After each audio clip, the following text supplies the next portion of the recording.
Bonjour et bienvenue aux Aventuriers Voyageurs. Je m'appelle Serge et je viens de Sainte-Rose-de-Watford. Je suis à Québec depuis une quarantaine d'années. Et moi, c'est Joanne. Je suis originaire de la ville de Québec. J'y ai passé la majorité de ma vie et j'aime bien découvrir des nouvelles destinations. Mon travail d'ingénieur m'a permis de voyager à travers le monde. Ça permettait d'aller à des endroits qui étaient des fois un petit peu moins accessibles, ce qui me donnait des idées de voyage pour la suite. Et moi, j'ai évolué dans le domaine bancaire. Avec ses nombreux voyages, Serge me fournissait en idées. Parfois, il ne voulait pas aller à des destinations qui avaient déjà été, mais cela nous a permis de faire de merveilleuses découvertes. Alors, nous allons naviguer vers les îles de Mykonos, Paros, Naxos, Santorini. On va faire une petite incursion en Crète pour terminer à Athènes. Nous aimons les nouvelles destinations. La Grèce nous était complètement inconnue. Nombre de personnes rêvent d'aller à cette destination. On se disait qu'il y avait sûrement quelque chose à cet endroit.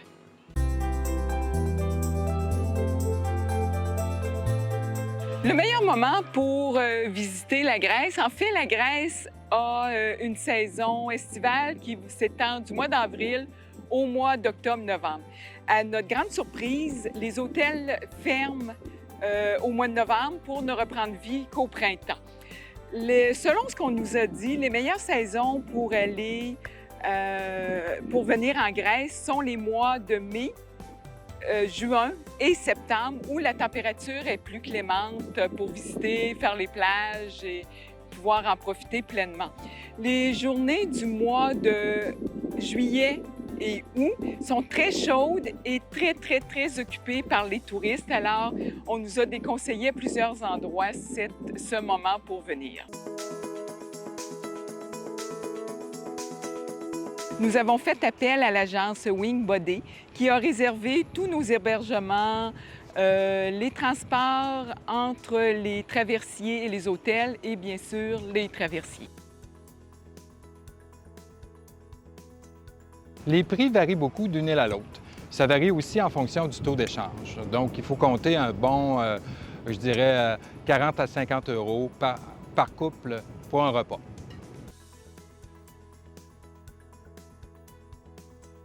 En fait, j'ai bien aimé Paros. C'est moins un peu achalandé que Mykonos et Santorini, mais c'est assez pittoresque aussi.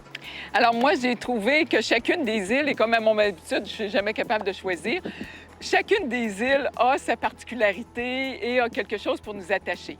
Mais Santorini a resté un gros coup de cœur pour moi. Alors, si on pouvait vous donner des conseils, bien, c'est sûr qu'on a trouvé que de faire affaire avec une agence, quelle qu'elle soit, pour faire la réservation d'hébergement et des traversiers, et c'est très facilitant. En Grèce, nous pouvons facilement utiliser les cartes de crédit. C'est vraiment utilisé partout, sauf peut-être pour les taxis et les transports en commun où nous avons besoin de payer en argent comptant. Si vous avez un forfait de données, c'est intéressant de vous abonner à WhatsApp. Ainsi, finalement, les gens peuvent plus facilement vous rejoindre en Grèce. Si vous voulez visiter une bonne partie de la Crète, il vous faut facilement 1 à 2 semaines. On a passé 4 jours, puis franchement, on en aurait pris beaucoup plus. Alors, pour l'achat d'une carte SIM locale, on conseille de l'acheter dans un magasin à Athènes plutôt que de l'acheter à l'aéroport. On va avoir pour le même prix beaucoup plus de données et de temps téléphone. Il est peut-être conseillé de réserver une journée à Athènes lorsqu'on arrive si vous désirez visiter les sites archéologiques dans la région d'Athènes. Parce qu'on atterrit à l'heure du dîner et souvent, les agences, le lendemain matin, nous font partir pour les îles. Oui, pour se remettre du décalage horaire aussi, ça aide. On est revenu en Grèce pour faire un deuxième film où là, on va vous faire découvrir vraiment le continent et d'autres îles. Merci et bon film.